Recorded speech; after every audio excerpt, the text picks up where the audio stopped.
a ideia era propor essa reflexão, porque acho que todo mundo está percebendo algumas questões relacionadas à mídia, né? Seja a sua decadência do ponto de vista de relevância, seja a sua decadência do ponto de vista profissional mesmo, né? Execução daquilo que ela teria como função pública, vamos chamar assim, né? Então, para começar, acho que é importante a gente entender esse panorama que nós estamos vivendo, o contexto que fez aflorar, né, tornar mais visível esse comportamento da imprensa e esse estágio em que ela está em algumas dessas instâncias que a gente falou. Então, com o crescimento das redes sociais, bom, um pouco antes até, com a consolidação da internet, uma série de novos hábitos foram sendo inseridos nas pessoas, né, nas comunidades. O hábito de buscar informação de maneiras diferentes, né? Veja que já começa ali aquela circulação de e-mails, que era algo que também não tinha nada parecido antes, né?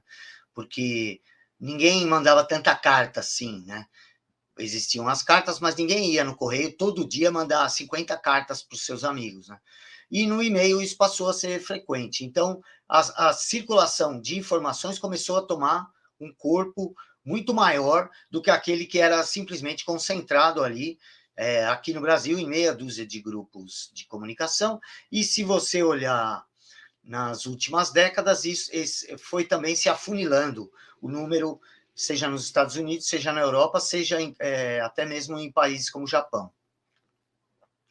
Então, depois vem as redes sociais, que aí sim o negócio incrementou as possibilidades de contato, agilizou esse contato, tornou mais... ele foi transformado em algo mais acessível, que não exigia nenhum tipo de conhecimento tecnológico, né? Principalmente falando aí dos aplicativos de mensagens e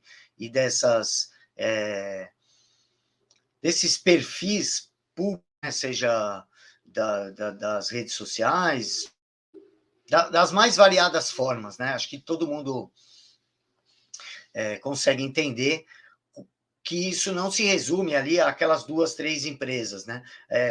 Se criou esse hábito, o hábito da comunidade, né? Que teve origem ali com o Orkut, o hábito dessa comunidade virtual. Tanto que o Orkut, inclusive, lança esse termo comunidade, com esse sentido de lugar onde se agregam pessoas que gostam das mesmas coisas, né?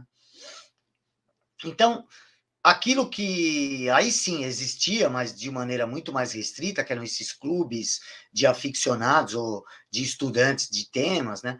Então, isso era muito restrito, porque exigia a pessoa se locomover até o lugar, um evento, toda a complexidade de se organizar esses eventos e tal. Tudo isso foi simplificado para 2, 3 cliques que você unia essas pessoas, né? Eu esqueci até de falar, quem viveu o começo da internet viu o que foram os avanços daqueles grupos de e-mail do Yahoo, né? Que era assim, você se cadastrava num grupo de e-mail e aí você mandava um e-mail e todas as pessoas do grupo recebiam aquele e-mail. Então, você escolhia um grupo de determinado tema, na página do Yahoo você escolhia por tema, e isso era sensacional, porque você conversava com as pessoas que gostavam daquilo.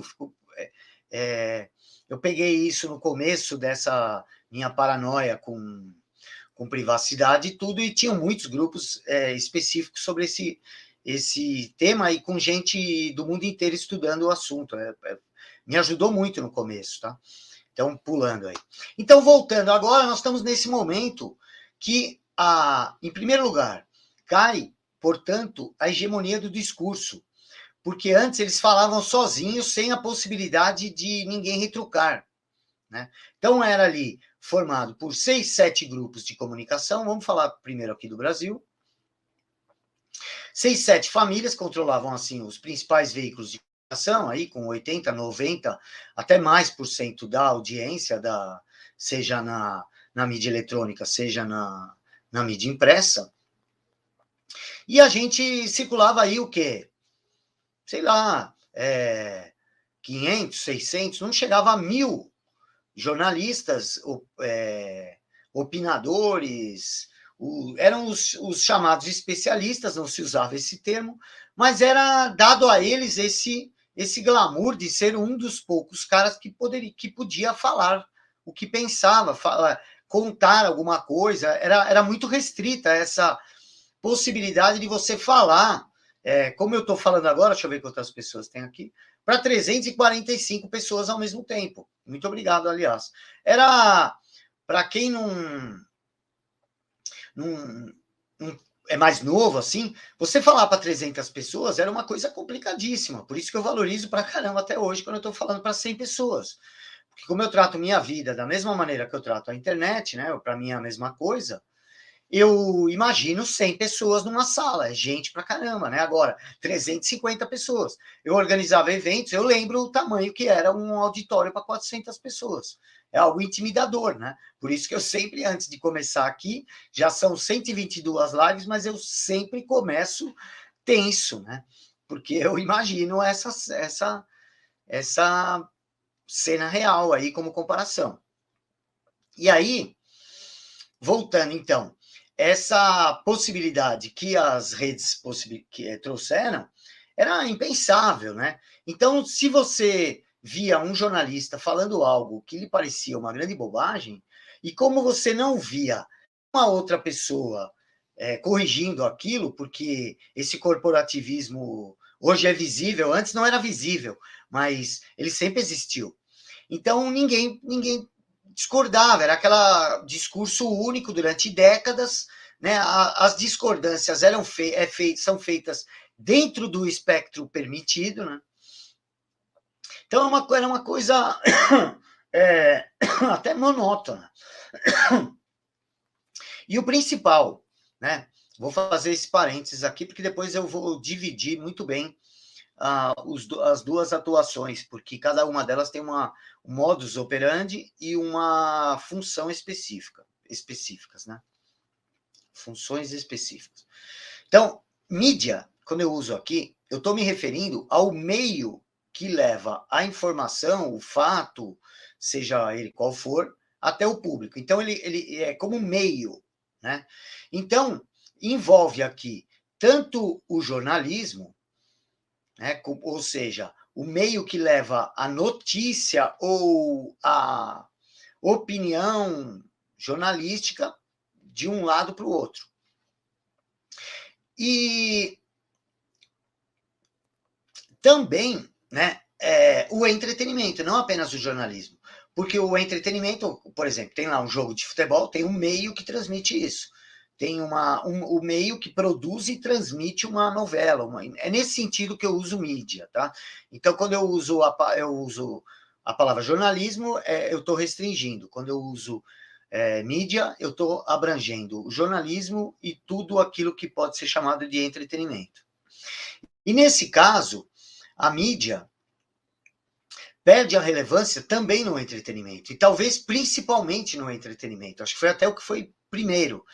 Começou com a chegada do videocassete, depois da TV a cabo e da internet, né? A internet, então, atinge também a mídia impressa.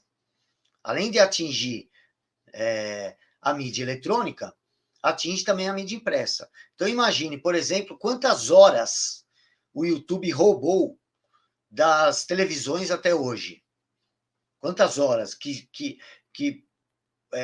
são pessoas que estariam vendo televisão e não estão, porque estão vendo no YouTube. Agora mesmo, eu vi que cerca de 15% da audiência da nossa live é em TV, Smart TV, né? Ou seja, a pessoa está vendo o YouTube aí na televisão. Então, um abraço para você que está sentado aí no sofá, vendo no conforto da sua televisão. Essa é a melhor escolha. E eu fiquei espantado, aproveito para falar aqui, que 68% assiste no celular. Então, um abraço para todos vocês do celular. Mas eu acho que vocês são loucos, entendeu? Aguentar ficar a live inteira olhando no celular. Talvez esteja só ouvindo. Aí é um pouco mais compreensível, né? Então, voltando aqui, essa perda de relevância imediatamente se reflete numa perda de dinheiro. Porque propaganda é audiência, propaganda é a soma de audiência e qualificação da audiência. Então, a internet, além de ter uma qualificação um pouco maior, que é a pessoa que toma a decisão de escolher, só aí ela já mostra uma qualificação como consumidora, no meu entender, e eu acho que no entender da maioria dos profissionais de marketing. É por isso que está dando esse contexto hoje em dia, né? Então, exatamente por ela perder audiência e enfrentar alguém que tem a audiência crescente e a qualificação da audiência superior à qualificação de quem assiste televisão. Pode ter certeza, a maioria das pessoas que assistem o YouTube são pessoas intelectualmente mais preparadas do que quem senta na televisão de maneira passiva, principalmente falando de televisão, né, e não desses streaming. O que a pessoa faz ali? Ela senta e, de maneira passiva, aceita tudo que a emissora despejar de porcaria na sala dela. Né? Então, essa pessoa, no meu entender, é alguém intelectualmente mais despreparado mesmo para entender a realidade, porque já foi envolvido ali naquele mar de lama que esses veículos produzem. Né? Então, quando essa relevância, aliada ao fato de ter, então, um novo concorrente crescente, com audiência crescente, a cada mês a audiência é maior, e mais qualificado, perderam dinheiro. Né? Um número que eu sempre cito aqui, porque é o que eu encontrei, preciso até atualizar isso, foi um número aí de uns 3 anos atrás, que mostrou que o YouTube e o Facebook já respondiam por 60% das verbas de publicidade da Austrália. Né? Um país desenvolvido, um país de tradição britânica, que é uma tradição de publicidade de qualidade. Né? Quem já trabalhou com publicidade sabe disso. Por quê? Porque uma publicidade que exige um público mais qualificado precisa ser mais bem feita. Né? Isso é um princípio básico do marketing. Né? Então, ela está perdendo dinheiro nesse sentido. E aí, aqui no Brasil, ainda perdeu os cortes, perdeu por causa dos cortes de verba pública, que foi gigantesco. Então, eles perderam a relevância, perderam o dinheiro do mercado de publicidade, além dessa razão aí, evidente do surgimento de Google, Facebook e das plataformas, tem um outro porém. A mídia no Brasil tem algo que o resto do mundo civilizado não sei se não tem ainda, mas não tinha. Quando eu trabalhava com publicidade, não tinha. Que era um negócio de dinheiro público sustentar veículo de comunicação. Alguns quase que exclusivamente com esse dinheiro, durante décadas foi assim.